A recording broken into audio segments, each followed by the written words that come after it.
This is the Awake Athlete Podcast. I'm BJ Gumkowski, mindset coach and plant-powered athlete on a mission to guide all who are ready to great heights in sports performance and life. Through the 10,000-foot view, I share teachings of living awake with the sole purpose that we all realize our innate power to be the masters of our minds. Welcome to another episode of the Awake Athlete Podcast, Season 5, The Interviews. Today, I'm thrilled to sit down with BJ Gumkowski, not only my partner in life, but also my co-founder at YogiTriathlete and a master coach with over 20 years of experience in endurance sports. BJ's journey is one of passion, resilience, and an unshakable commitment to empowering athletes to reach their potential through the power of mindset, mindfulness, and of course, swim, bike, run, actionable things every single day. He lives and breathes consistency through himself and his athletes. But in this conversation, we're going to explore his unique perspective as a coach, athlete, and thought leader in the endurance world. Let's dive into the mind of my husband and my partner in everything in this life, BJ Gumkowski. Welcome to the show. Thank you for having me. It's good to be here. Yeah. Well, I couldn't do a whole season of this podcast and have interviews for the first time and not have you on here, because you are a thought leader for sure. And the way that you guide your athletes and the way that you even guide yourself through the world is something that more people on this globe need to hear and absorb, because it's unique and it's special and it's really, really powerful. Well, it takes a lot of work too. So what you're seeing today and what you'll probably hear in these brief moments is a lifetime's work. Yeah. Lifetimes, we would say. Mm-hmm. All right, let's dive in. So as co-founder of YogiTriathlete, how do you integrate mindfulness and mindset into your approach to coaching athletes? It's a non-negotiable, really. Paying attention to what you're doing while you're doing it is the definition of mindfulness, but applying that to sports is going to bridge that gap between where the athlete wants to go and where they are. So simply, let's talk about the swim. Really paying attention to the swim when you go to the pool, intentional with your swim. Most often, athletes will program the workout in their watch. They set their watch, they get into the pool, they hit the button every time they come back into the lane or whatever, and then they're done. And they don't actually feel what was happening in that moment. They're ticking the box for the session, which has a component of executing and being consistent, but there's also this really good awareness opportunity that you can have in the pool specifically. And how I work with that is leave your watch on the deck. Don't use music. Use a pool clock. Immerse yourself in the water. Feel the water. Create a relationship with the water. Watch where your mind goes when it starts to drift on what number, what lap you're on. And when that happens, when you don't know what lap you're on, bring it back. Okay, well, I missed number 7, so number 8, I don't know which one it is. So I'm going to say 7, and I'm going to get that extra lap in there. So it's really forcing you to pay attention to what you're doing. And when you have that, let's talk to the next level, which is when you get to the race. You're in the race. You're not going to be looking at your watch. You're not going to have the black line to look at. It's just going to be you and you. And so if you practice what it feels like to go a certain pace or effort, you will then bridge that moment in the race when you have doubt as to how fast you're going, and you're going to pull yourself right back into that experience that you had in the pool and be able to understand in your mind that you've been here before. This is what it feels like. How has your mindset evolved as an athlete? Let's not talk about you as a coach, but as an athlete, how has your mindset evolved over time? It went from a place of doubt, anxiousness, fear, unworthiness, to a point of unshakability. And that is probably the 20 years that I've been in this sport. early on, I would feed the noise in the head for sure, and the outside circumstances, and that would create doubt in my performances and in my training. And I was always a trainer, I guess you could say. Like, I loved the training. Even basketball, I would just love to go to practice. Like, practice was awesome. Then I'd get to the games and I would be really fearful, anxious. I would have doubt, wasn't very confident. As I progressed through the sport, and I guess this comes with consistency and repetition, is that, and showing up in the moments that don't really feel that good, over and over and over, you get to the point where you've had enough. You've had your sucks enough moment, and you begin to allow everything that's supposed to flood in for you, allow it to happen. Embrace it, welcome it, don't resist it. And so, yeah, my mindset early on was like that. And then I would say that experience in Placid, when I really embraced detachment. I really understood what detachment felt like. You put all this effort in, do all the work, but you're not guaranteed the outcome. And you have to welcome whatever the experience is, knowing that it will take you to where you want to go. So fast forward to now, even this year in Lake Placid again, 8 years later from that experience that I learned detachment, I had an epic race, and I was fully present and mindful, and I was detached, and I just raced from joy and the mindset of be willing to fail. Be willing to fail. And I was. And that was my best race performance ever.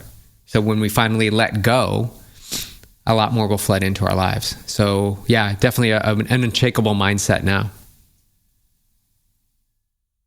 Can you share an example of an obstacle, like a mental obstacle that you faced? A mental obstacle, so not a physical, like a mental obstacle that you faced in your own life or your athletic journey, and how you overcame it?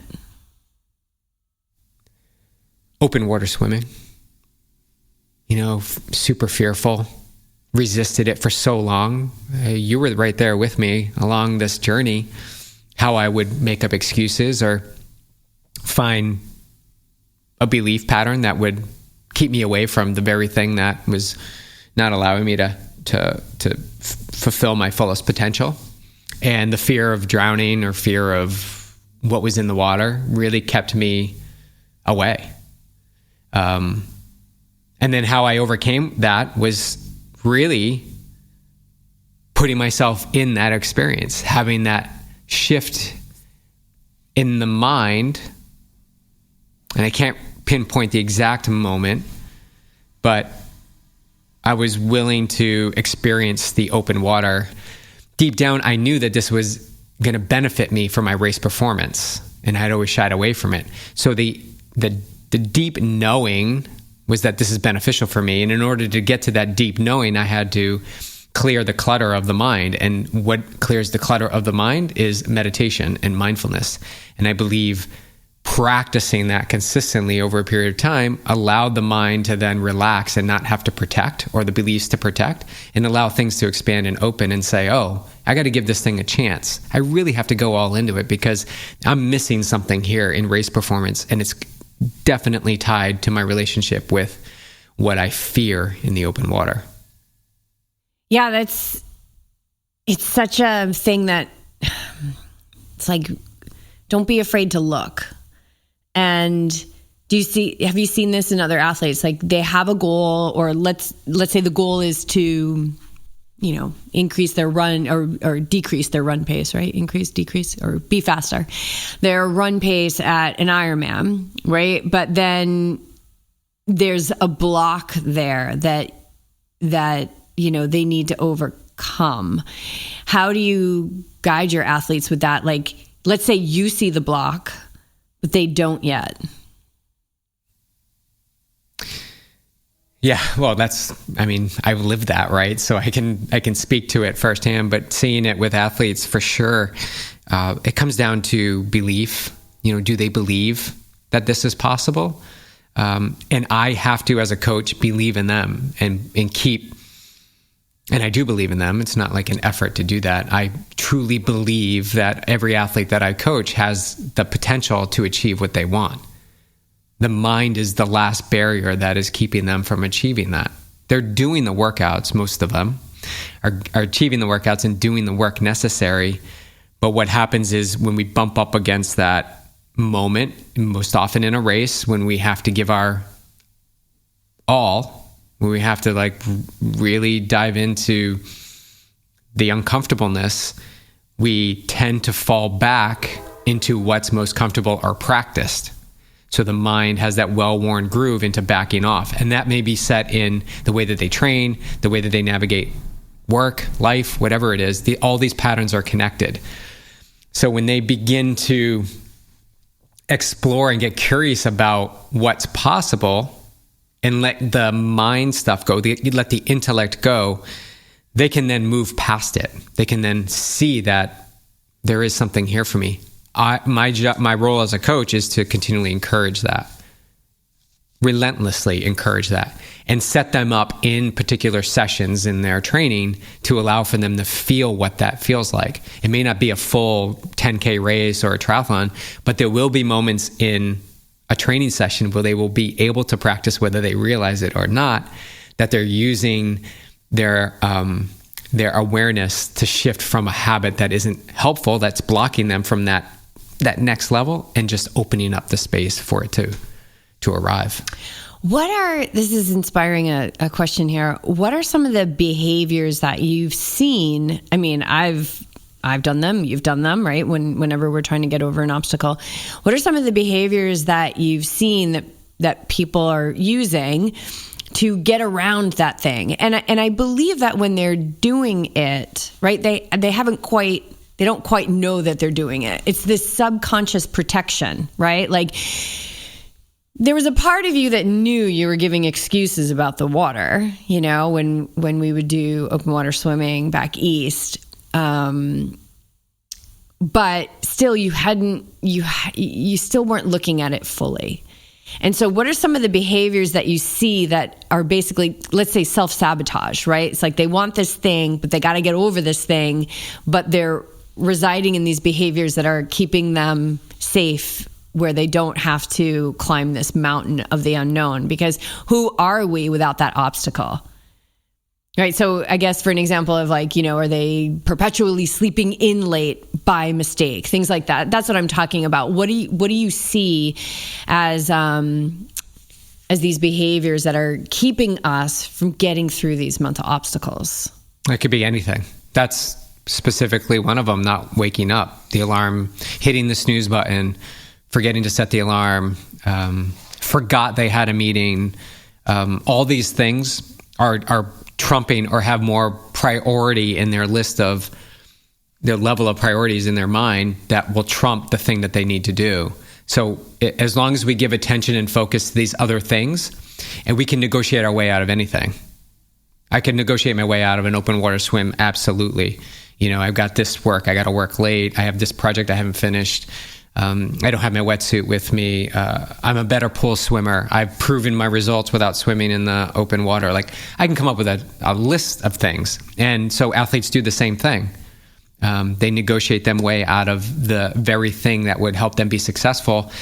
However, in their defense, they don't have the belief that that particular thing may be the thing that gets them over the hump. And this is where, again, belief comes in.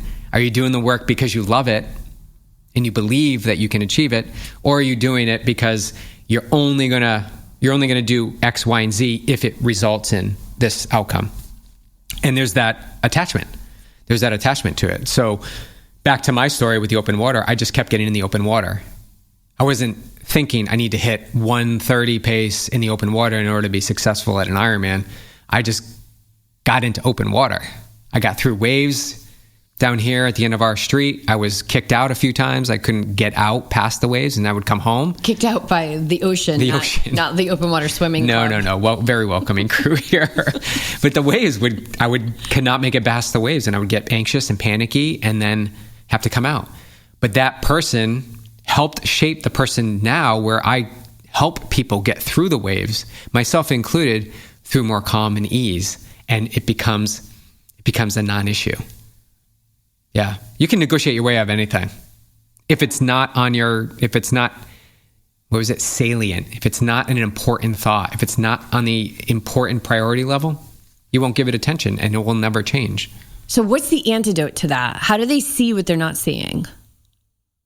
Because I think a lot of times they're just not seeing it. I mean, I'm sure there's a lot I'm not seeing, and that's a question I ask a lot, just literally to the universe, like, help me see what I'm not seeing, which is such a big thing to, move through when you actually see the thing that you're not seeing. So how do they start to see it? You need to be calm. You have to find calm. How do they do that? There's so much noise out there. There's so much distraction.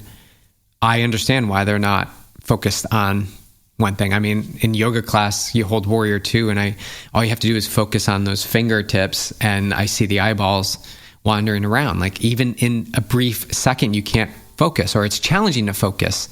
So I see that. So they need to get calm first, because the calm will begin to be the priority, the peace.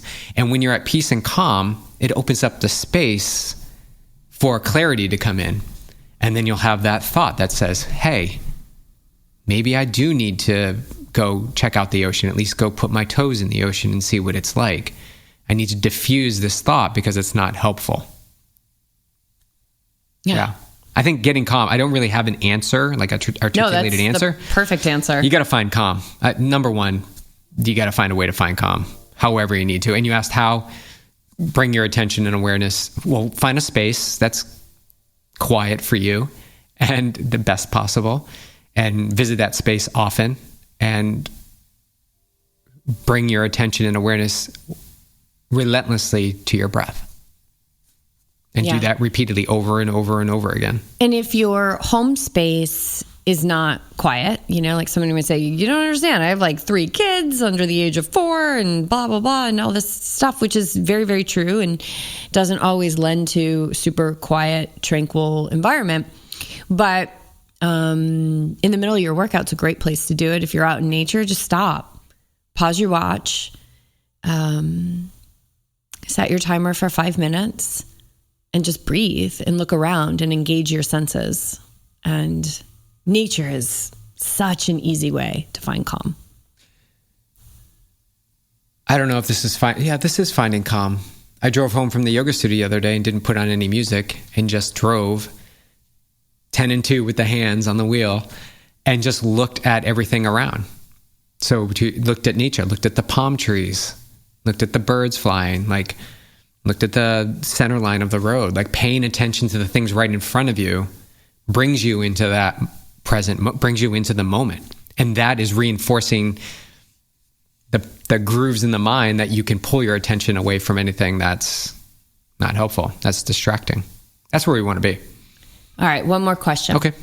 Looking ahead, what are your goals for YogiTriathlete and your own personal evolution? Well, for YogiTriathlete, I see a community that can support each other in the realm of endurance sports, where they pull together exactly what we're talking about here, this calm. There's more calm. You get to a race, there's calm. You get to the finish line, there's calm. You get to the registration the day before, there's calm.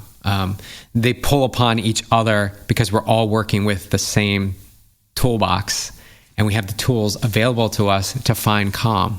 We find it, we race and still kick butt. It's not a matter of backing off and being easeful during a race performance or training cycle.